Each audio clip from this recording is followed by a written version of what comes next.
few months ago, it would have been impossible to see Europe where we are today. A commissioner on defense, a white paper on defense, an 800 billion package.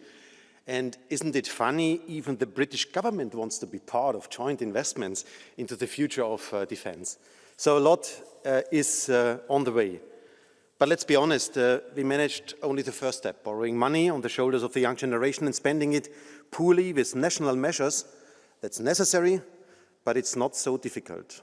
The big things are in front of us. We need further steps, common procurement to save billions of euros, not only voluntarily because they had never worked, but really obligatory.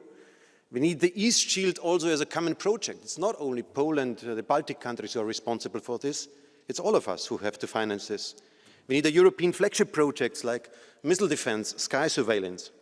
We need a European defense pillar which is not revocable, as the founding fathers of the Euro had in mind when they unified our economies.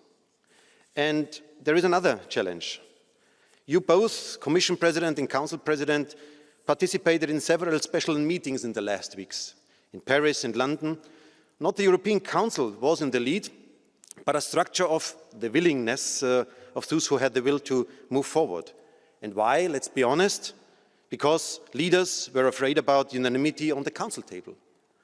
The Orban problem was solved with creating new formats where Council President was the only guest and not leading the debate. That is a challenge in front of us. And let me add, dear friends, there was this signal chat scandal in Washington. A lot of people had fun to criticize our American friends about the confidentiality of their communication. But I have to say on substance, Haggis, the defense minister of the United States, wrote there, in the Red Sea, only 4% of US trade is handled, but 40% of the EU trade is handled in the Red Sea. And then the Americans have to protect the trade routes against the Houthi rebels. And let's be clear, the Americans are right with this complaint. They are right. And we are not capable to protect in this moment of time our own interests. That is the real challenge in front of us, next to the big one on the Russian side. So I would say there is still a lot to do, and we have to speed up. Because the next Trump challenge is already arriving on Wednesday, the big Liberation Day. Trump's tariffs are not about fair trade, they are about fear of trade, and fear is always a bad guide. We do not follow this logic. We, as EPP, say yes to the US relationship as the most successful partnership in the world. We know about the numbers. 5 billion of goods and services cross the Atlantic every single day. 16 million jobs are defending on both sides of the Atlantic on this win-win partnership. The 2nd of April is not a Liberation Day. It's a resentment day. Trump threatens the world's best economic model we have established.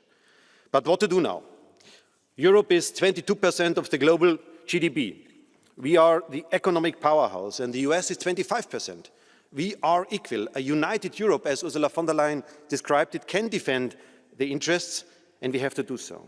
And yes, we have a surplus on products, but the US has one on the digital services. So if Trump focuses on the European goods, we have to focus on the American services. The digital giants only pay little to our digital infrastructure where they benefit so much.